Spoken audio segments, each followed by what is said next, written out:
কোনো ব্যক্তির যদি পাহাড়ের সমানও ঋণ থাকে, এই দোয়া যদি আমল করে আল্লাহ পাক ওই ঋণও শোধ করে দিবেন ইনশাআল্লাহ। রিজিক তো বাড়বেই ইনশাআল্লাহ, আপনার যত ঋণ আছে ইনশাআল্লাহ আল্লাহ পাক শোধ করে দিবেন। বিশ্বাস করলেন না? এই দোয়া শিখাই দিচ্ছি, এই জন্য আমাকে হাদিয়া দেওয়া দরকার, স্পেশালি আমাকে এখন হাদিয়া দেওয়া দরকার।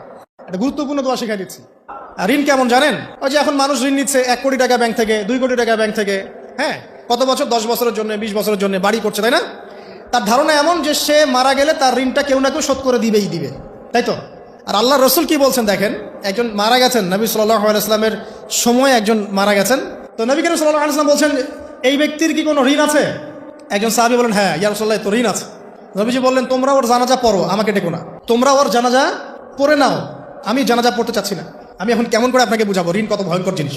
আপনি যে ব্যাংক থেকে 3-4 কোটি টাকার লোন নিয়ে রাখছেন, লাখ লাখ টাকা লোন নিয়ে বসে আছেন, দিব্যি সুখে বসে আছেন, এমন চিন্তায় যে আপনার মৌত হবে না। আর নবী সাল্লাল্লাহু আলাইহি ওয়াসাল্লামের সময়ে একজন মারা যাচ্ছেন, তিনি বলছেন তোমরা জানাজা পড়ে নাও, আমি জানাজা পড়তে চাচ্ছি না। মানে ঋণগ্রস্ত ব্যক্তি জানাজাও তিনি পড়তেন না। তারপরে একজন এসে বললেন, ইয়া রাসূলুল্লাহ, আমি তার ঋণ শোধ করে দিব, তার যা ঋণ আছে আমি শোধ করে দিব। তখন নবী এসে জানাজা পড়লেন সাল্লাল্লাহু আলাইহি ওয়াসাল্লাম। তা আপনার এই কোটি কোটি টাকা ঋণ শোধ করার লোক তো রেডি আছে নাকি? আছে না? সমস্যা নেই, আপনার জানাজা পড়া হবে। কারণ হুজুরকে আপনি 5,000 টাকা দিবেন, হুজুর জানাজা পড়াই দিবে, কোনো সমস্যা নেই। তারপরে আপনার মিলাদও হবে, আপনার একটা বড়সড় দোয়াও হবে ইনশাআল্লাহ। কিন্তু আল্লাহ পাক বলেছেন যে শহীদ, আল্লাহর পথে যুদ্ধ করে শহীদ হয়েছে, এই ব্যক্তির আত্মাও ঝুলে থাকে যতক্ষণ পর্যন্ত না তার ঋণটা শোধ করা হয়। এবার বলেন আমি কি বুঝাবো আপনাকে? আর কিছু বলতে হবে? তো এখন সেই দোয়া শিখাচ্ছি আপনাদেরকে, যে দোয়া শিখলে আপনারা ঋণ থেকে বাঁচবেন ইনশাআল্লাহ। কত দিবেন বলেন? হ্যাঁ, এই তো, শুকরিয়া। দোয়া করবেন যেন আল্লাহ পাকের দিনটাকে আল্লাহর জমিনে প্রতিষ্ঠা করতে পারে। আমার সাথে বলেন, দোয়াটা হচ্ছে আল্লাহুম্মা ইকফিনি বিহালালিকা আন হারামিকা ওয়া আগনিনি বিফদলিকা আম্মান সিওয়াকা।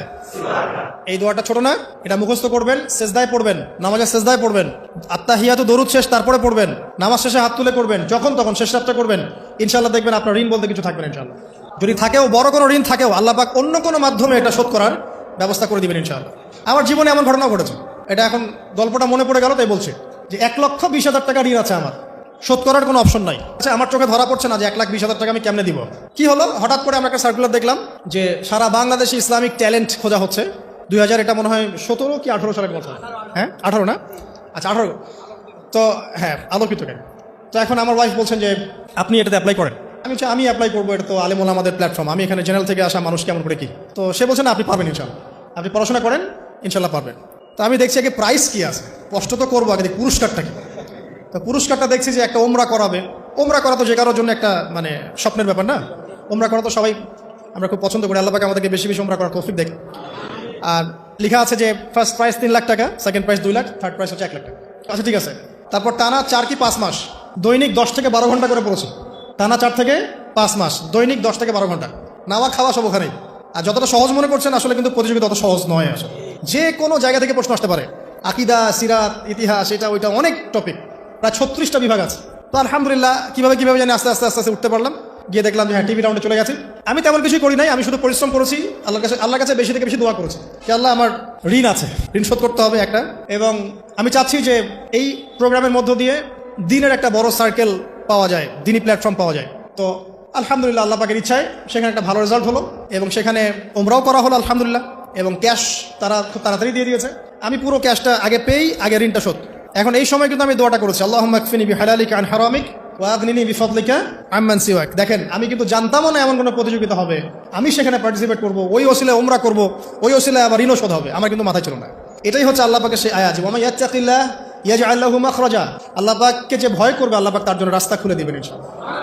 ওয়া ইয়ারযুকুহু মিন হাইসু লা ইয়াহতাসিব, এবং এমন উৎস থেকে আল্লাহ পাক রিজিক দিবেন যেটা সে কল্পনাও করতে পারে না। এটা আল্লাহ পাক তাওয়াক্কুল রাখেন। জাস্ট ওই ইসমাঈল আলাইহিস সালামের মায়ের মতো, হাজরা আলাইহিস সালাম ইব্রাহিম আলাইহিস সালামকে বলছেন আপনি আমাকে এখানে ছেড়ে যাচ্ছেন কি জন্যে?